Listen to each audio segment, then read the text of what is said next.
Well, hello. Thank you for joining me today again on the church history trail. And I thought I would let you see some of the wee maps that I have because the wee maps are absolutely fantastic. And the first one that I want to show you is this one here. And it's the story of the Scots, the plantation of Ulster.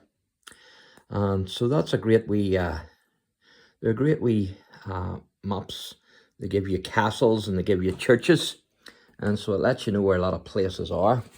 And then this wee map here is the story of the English, the plantation of Ulster. And again, it gives you a bit of the history as well of the plantation. But this map here that I want to show you is actually the story of the Presbyterians in Ulster. And so this is a great map. This is the best map out of the three. And it gives the whole history of the Presbyterian church and the Presbyterian settlers that came to Ulster. And you can see the first one there. Now, I'm not going to read all the information, so don't be panicking. But the first one there says, number one is the first ministers. Early 17th century Ireland was in a state of transition, and in no part of the island was this more apparent than in Ulster. As a result of official and unofficial plantations, there was an influx of settlers from England and in particular Scotland, which transformed the character of much of the province. And of course there you can see that's the Reverend John Livingstone. And a lot of people will be familiar, of course, with the 1859 revival, but a less well-known revival is actually the 6 Mile Water revival. This revival was actually among Presbyterian settlers of Antrim and down in the 1620s and the 1630s. And as I say, that picture there is of the Reverend John Livingstone. And the Reverend John Livingstone was of Killinchy, and he was the grandson of Lord Livingstone. And of course, Lord Livingstone was the guardian of Mary, Queen of Scots. So a wee bit of history there with the Livingstone family. And then you have, secondly, the first presbytery. And it says, in Scotland, attempts by Charles I to impose his authority upon the church provoked a hostile response, which eventually led to the National Covenant of 1638. This covenant declared Presbyterianism the only true form of church government and bound the nation to the principles of the Reformation. And of course, then the king introduced the Black Oath because what he wanted to do was he wanted the Presbyterians to say that they weren't going to take this oath, this covenant. They weren't going to sign this covenant. They weren't going to obey this covenant. And so he wanted them to take the oath so that they would dismiss the covenant. And it was known as the Black Oath. And also in the 1641 rebellion, Major General Robert Monroe came over with the army, the Scottish army, and the army chaplains were actually started the first presbytery here in 1642 in Carrickfergus. And I actually have a wee video on that. And if you're interested in that, then you can check that out. But then also here, this is number 3, which is the Covenant and Ulster. And in other words, how it affected Ulster, the 1638 Covenant. And here's what we read. Presbyterians across Ulster looked to the new presbytery for leadership and spiritual guidance. As Kirk Sessions, or that's Church Sessions, because Kirk is the Scottish for church, as Kirk Sessions were formed and as ministers were appointed to preach in various districts, the Presbyterian Church began to put down deep roots in Ulster. And of course, those deep roots still last today with the Presbyterian Church. And so then the Solemn League and Covenant was signed in 1644, and it was actually signed in 24 locations, which was across Ulster here. And so not only was it signed in Scotland, but it was actually also signed in Ulster in 1644. And then number 4 is the late 17th century. And it says there, following the restoration of 1660, that's of the King George II, ministers who refused to conform to the teachings and episcopal authority, that's of the Anglican Church, of the newly reinstated Church of Ireland were dismissed. One virulent opponent of the Presbyterian ministers was Bishop Jeremy Taylor of Down and Connor, who in one day declared vacant 36 parishes in counties Antrim and Down. And of course, it was Bishop Jeremy Taylor who actually built Dromore Cathedral in the town where I live, and he's also buried in Dromore Cathedral. And I've also done a few wee videos on that. I've also done one on his grave. And so if you're interested in that, then you can check that out on my playlist. And so then we also have here an inscription here, which is actually the Regium Dornum. And I've done a wee video on that as well. It's at the castle, at the fort there, the Hillsborough Fort, which was the old castle. Because this is where actually William signed the Regium Dornum in 1690. The reason why he signed this, it actually increased the pay given by the king to the Presbyterian Church. And he done this because of the service that they had given to King William during the siege of Derry, Londonderry, etc. And so that's why he increased it. And then we come to the 18th century, and it says there, the prospects for Presbyterians in Ulster at the beginning of the 1690s seemed good. However, very quickly it was apparent that Presbyterians would continue to be denied full access to civil power and the enjoyment of religious freedom. The state church continued to be the Church of Ireland, which remained hostile to Presbyterianism. And so they weren't out of the woods yet. Of course, the 18th century was the century of the penal laws, the Test Act, and also the Toleration Act. Of course, the penal laws, they restricted and discriminated against Catholics, Roman Catholics, and against Presbyterians.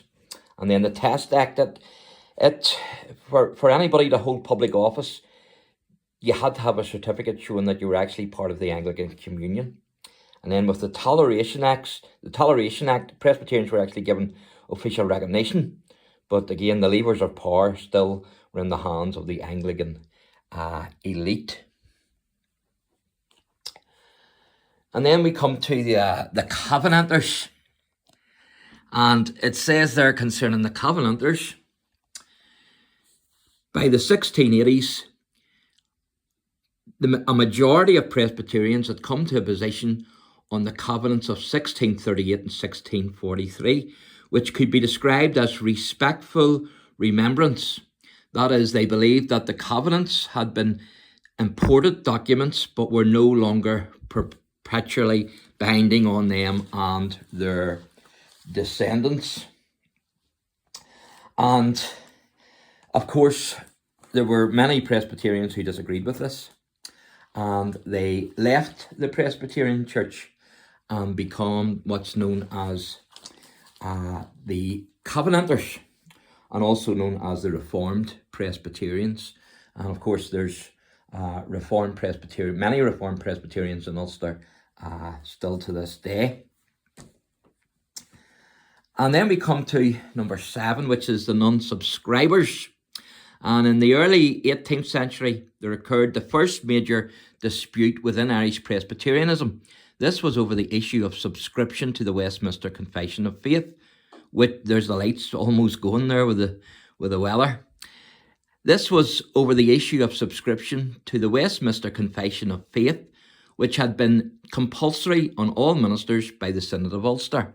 Led by Reverend John Abernathy of Antrim, those who denied the necessity of subscribing to this work were known as New Lights or non-subscribers. And there's the Reverend Abernathy there, as you can see. Of course, the two big names that would become associated with the New Lights and those who were against the New Lights, or those who were against the non-subscribers, was Henry Cook, Reverend Henry Cook.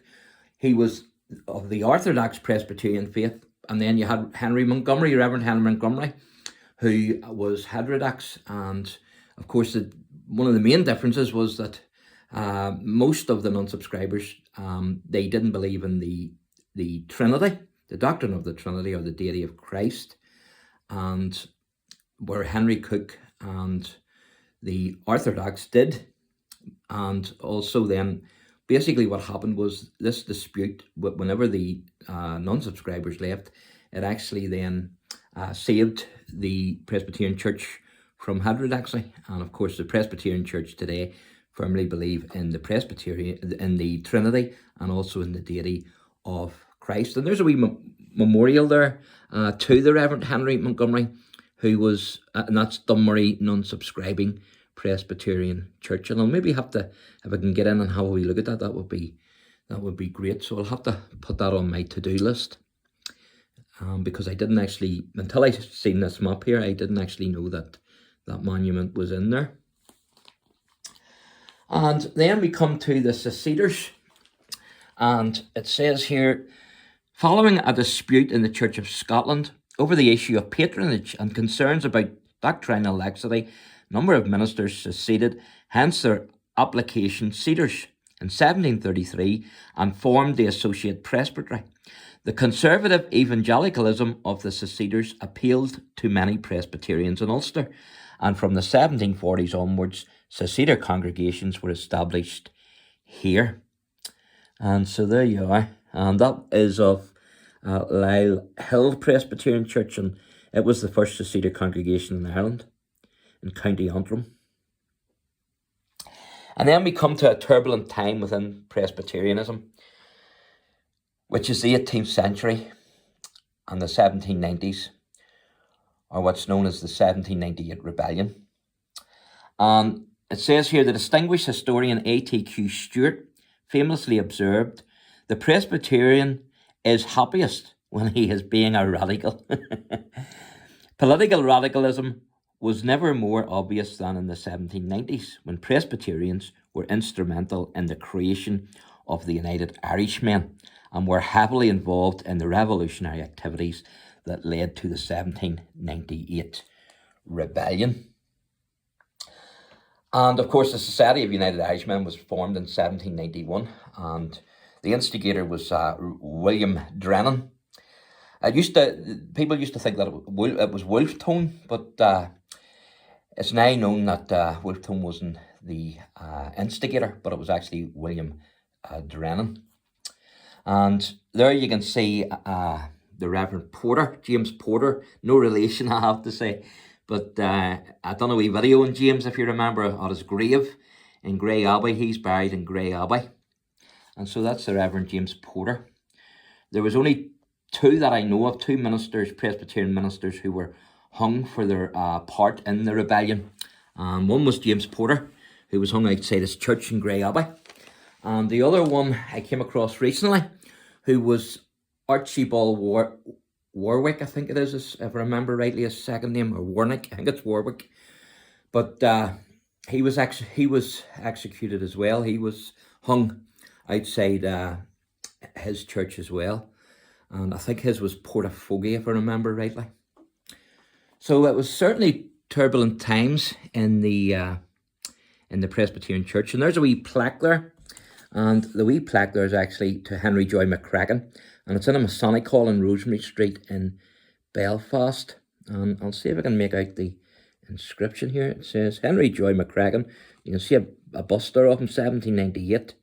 Radical Belfast Presbyterian, hanged at Cornmarket for leading the United Irishmen at the Battle of Antrim, 7th of June, 1748. And then it says, faithful to the last. And of course, I did a wee video on the Battle of Antrim, but I also did one on the execution of Henry Joy McCracken, because he was hung at Cornmarket, as the inscription says there. While there was a lot of Presbyterians who were radicalised and took up the musket and took up the pike.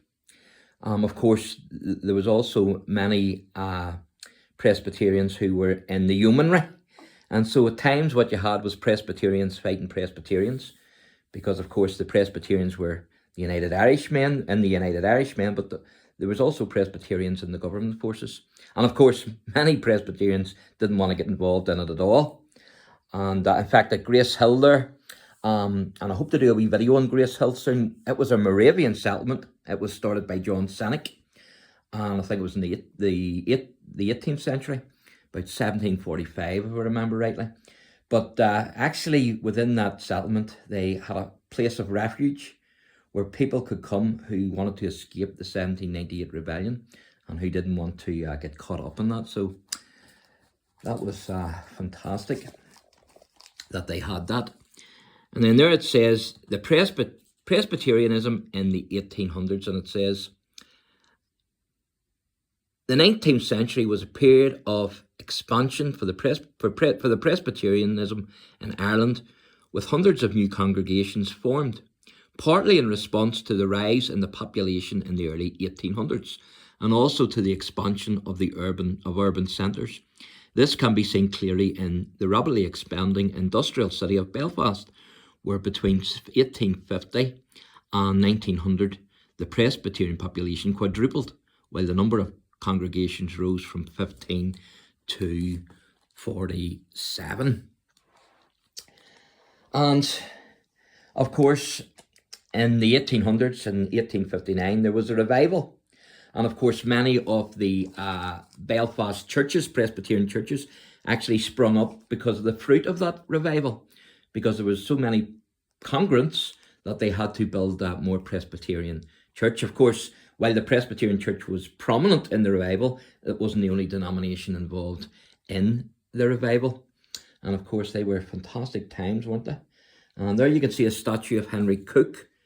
That was the opponent of the Reverend Henry Montgomery. And that's statue of Reverend Dr. Henry Cook, the self-styled champion of orthodoxy.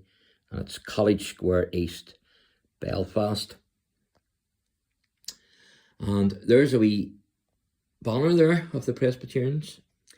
And it says, detail from the masthead of the Presbyterian newspaper Banner of Ulster, 1847. And you can see there where it says, Arden said,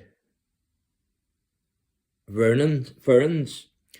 Arden's said, ferns, and that basically means burning but flourishing. And of course, with Presbyterianism, not only do you see that inscription, but you also would see the burning bush. And as you can see there in the centre, I think that's the burning bush, there it is in the centre. And so basically it's taken from Moses. If you remember when the Lord appeared to Moses, the bush was burning, but it wasn't consumed. And so that's the motto of the Presbyterian Church, burning but flourishing. You think I was a Presbyterian, wouldn't you? But I'm actually not, so I'm not. But I certainly do enjoy Presbyterian history. And hopefully this Sunday I will be showing a chair, one of the, sorry, not a chair, a table actually. It's a table, it's an early communion table from the 17th century in Cookstown, in the Cookstown Presbyterian Church. I think it's from 1671 or something like that. It's the early 1670s anyway. I think it's 71. But so look out for that wee video. I'm certainly looking forward to that. And I'm also going to give a wee bit of history of the Presbyterian church in Cookstown. Now, we come to the next one, which is this one here. And it's Presbyterianism since 1900. It says, Presbyterians entered the 20th century with confidence, a clear sense of purpose, and with a pride in their contribution to the modernising of Ulster. And then it says, as well as a strong awareness of their Scottish roots. This was symbolised in the opening of a new headquarters for the Presbyterian Church. And it says there, it's the magnificent assembly buildings in Belfast in 1905. And of course, I done a wee video in the assembly offices, if you remember, where I interviewed Mr. William Logan from the Belfast City Mission. And so if you're interested in that, you can check that wee video out. And then we come to Presbyterian places of worship. And it says there, it was not until the second half of the 17th century that Presbyterians in Ireland began to build their own places of worship. Prior to this, they met in the parish churches of the established church. To begin with, Presbyterian meeting houses were built in less conspicuous rural areas or on the edge of town. And there you can see a few of the buildings.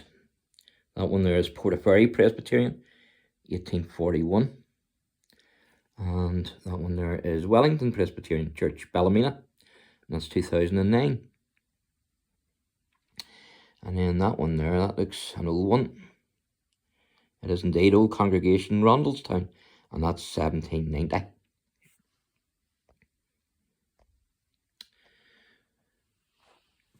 So we're almost finished. This is a lengthy video, but well, I've traced a lot of the history of the Presbyterian Church here, so I think you'll forgive me for the time on the video.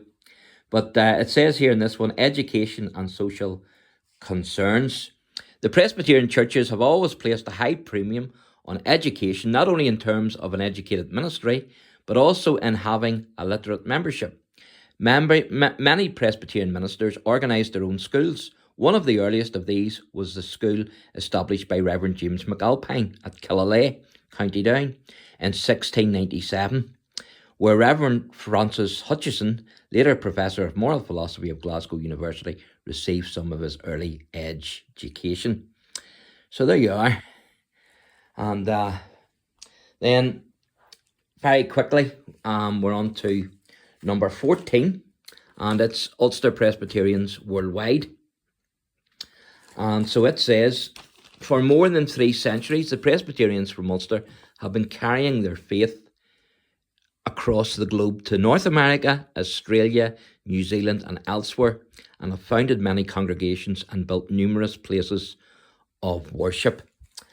And of course, more than a dozen of the descendants of the Ulster Presbyterian migrants actually succeeded to the presidency of the United States, and they include Andrew Jackson, James Buchanan, and also Woodrow Wilson. And there's good old Woodrow himself, as you can see, the President of the United States, from an Ulster Presbyterian background. And then finally it says, tracing Presbyterian ancestors. Today, an ever-increasing number of people from around the world are interested in finding out more about their Ulster Presbyterian ancestors. The same challenges that face those researching Irish ancestors in general also apply to those looking specifically for Presbyterian forebears. And of course, one of the best places to look is actually the Public Record Office of Northern Ireland, because not all churches would have records.